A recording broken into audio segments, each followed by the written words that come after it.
Because if you live in an area that doesn't have a combined sewer system, you may not understand the connection between permeable pavers and sewer spills. We also have to do a lot of education, because after all, we are the problem. So we started out CCTVing our entire sewer system, because we had to determine what is really going on in those pipes. Then we looked at areas that we had to provide additional storage, especially in the combined sewer system area.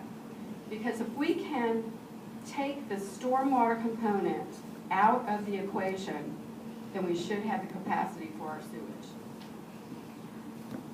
So that's one area that we've been working on, and I think we've had a lot of success, and I'll share some of that with you. So we have a pretty extensive sewer rehabilitation program. We've been very successful. This is required for our consent decree program. We completed Sewer Group 2 in 2014, and now we're currently working on Sewer Group 3. So that's some of the work in progress. We completed our combined system consent decree. We completed all of the work at the beginning of 2008. We got our new permit recently, last fall. And our second consent decree, which addresses our sanitary sewer system, that has a due date of 2027. But we have a lot of work to do before that.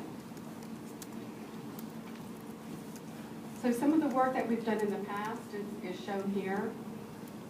I'm sure some of you in this room are very familiar. And then the type of work that we're doing currently is shown in this slide. So we've come a long way from what we used to do in the past to what we're doing now, all the materials and the methodology. Some of our capacity relief projects, this is an example of a 10 million gallon vault that we put underneath a parking lot. One reason why this project won an award was because we built this in less than 4 months. We had to do that because this one went under what we call the media parking lot of the Brave Stadium. So they told us we only had a 4-month window to build this vault. It was very challenging, especially considering that we had 2 ice storms in the middle of this construction. But we did it, and it's a fantastic project. We're already seeing the results of it. The communities in and around this project already say that they can see a difference in the flooding, and we can see a difference in the spills. As I said, we're doing permeable paver project. We, I believe, will end up with the biggest permeable paver project in the country. It'll end up being about 6 miles of permeable pavers. Now, this is not a continuous run. We are putting permeable pavers in low areas in a community. And this is part of our green infrastructure program. And this is in a combined sewer system area so that we can relieve our system of stormwater and make sure we have the capacity. Now, another project that we have is also in a combined system, but this is in an area that floods. We also will be putting in permeable pavers, but this one area is an area that's very, very low in elevation. And so no matter how many vaults we put in, how many permeable pavers we put in, this particular block of homes still floods. So we are in the process of purchasing those homes. We've been sued quite a few times by some of these homeowners in this block.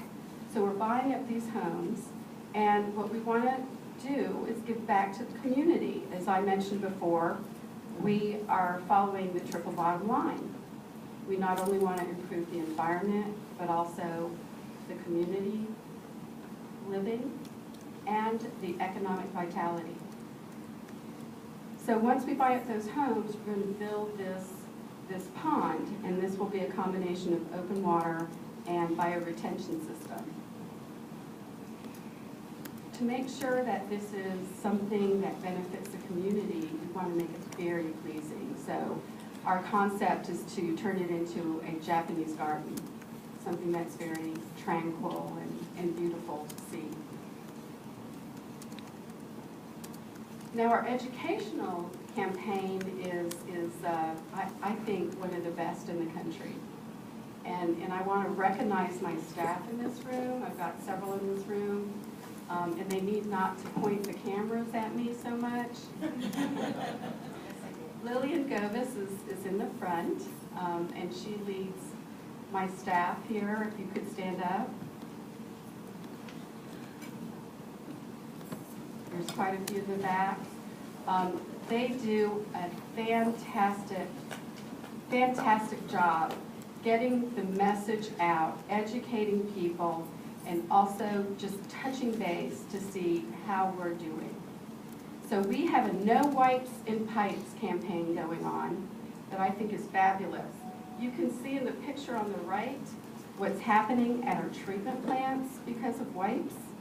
It's burning out our pumps, it's clogging our headworks, it's causing some major damage. In fact, we are currently now having to replace the headworks at our largest wastewater treatment plant at a cost of $55 million. So this is serious business, and we need to tell people not to toss their wipes, whether it's baby wipes, personal wipes, whatever. Don't flush them down the toilet. We also have another great campaign, No Fog Down the Drain. Y'all are probably more familiar with this than you are the wipes in the pipes. So what else is the City of Atlanta doing? Well, we have a new water supply program. And I want to ask the question, what does Divergent, Walking Dead, Fast and Furious, and Hunger Games have in common? Filmed here. Wow. Yes, they were all filmed here in the City of Atlanta, but specifically at this beautiful quarry. And when people see this quarry, and right now you can go in it, people can't believe that this actually exists in the heart of the City of Atlanta. And it's so dramatic looking that it's one of the favorite locations for filmmakers. So let's take another little trip back in time when we started our water supply program and our water treatment program. As you can see here, it went all the way back to 1875. It's a long time ago. And what did that world look like back then? Well, this is near the 5 Points area.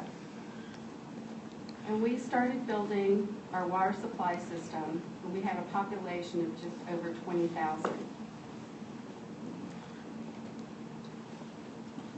We came up to 1889 and we began filtration, and with our work at that point in time, we had a huge impact on the public health system.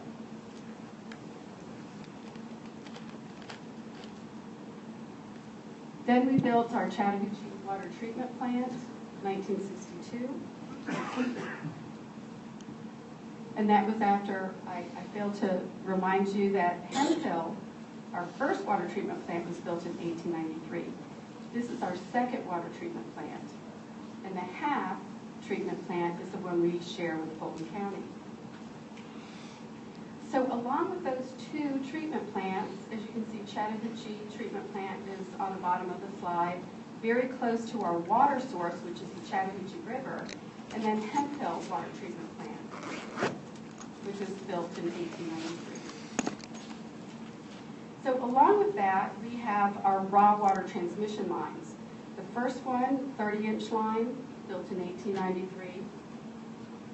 By the way, that is still being used. It's currently out of service. Then we had our second one, 1907, 36-inch cast iron, still in service. Our third one, 1924, 48-inch cast iron, still in service. And 1975, a 72-inch steel main that is not in service. So we have 4 raw water transmission lines, 2 of which currently are not in service. One because the steel line ends up being too brittle in the cold season, so we have to pull that offline about 5 months every year. Then the 30-inch currently has a break in it, and we need to repair that. So right now we are on 2 very old cast iron lines. So how do you all feel about that? Well, it made me a little nervous when I found out. So we decided that we were going to have a new transmission system. So we decided we're going to build a deep tunnel. And that tunnel is going to be about 5 miles long. It's going to be about 10 feet in diameter, inside diameter. And what we're going to do is connect that tunnel to that beautiful quarry. And yes, we are going to fill that quarry up. Right now we have about 3 days of raw water storage. Once we complete this project, we'll have a minimum of 30 days of storage. And we can stretch that out with conservation measures to about 60 or 90. Is anyone interested in seeing how this tunnel boring machine works? Okay. Good. I'm so glad we have nerds in this room.